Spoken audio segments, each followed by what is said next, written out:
কথা বলবেন রাজনীতিবিদের ভাষায়, আমরা ওয়েলকাম করব, অভিনন্দন জানাবো, সমালোচনা করবেন, চুমু দেব, কিন্তু চোখ রাঙ্গাবেন না মেহেরবানি করে। এই সংগঠন কারো চোখ রাঙ্গানোর পরোয়া করে না।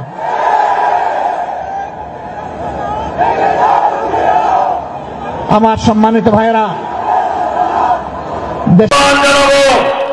এই মামলা পুনর্জীবিত করে যাদের নামে চার্জশিট হয়েছিল শেখ হাসিনা সহ সকল সন্ত্রাসীকে গ্রেফতার করে বিচারের আওতায় আনতে হবে।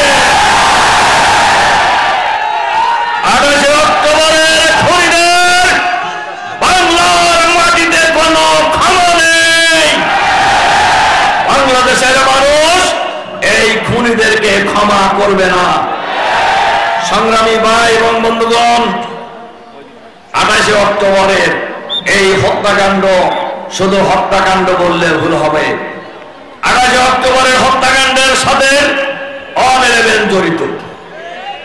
28 অক্টোবরের হত্যাকাণ্ডের সাথে 2008 সালের 29শে ডিসেম্বর একটি পাকানো সাজানো ষড়যন্ত্রের নির্বাচন জড়িত।